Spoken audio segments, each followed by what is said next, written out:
we often lose faith in our humanity.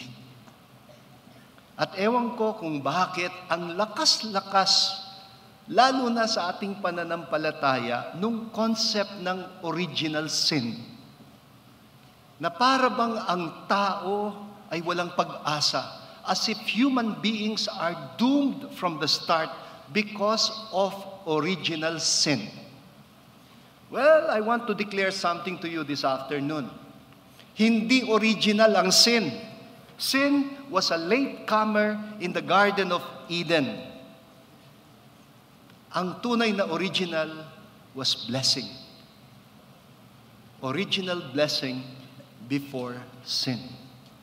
And we count on goodness. The goodness that is innate. It is inborn. It's there. Nasa atin siya, taglay natin.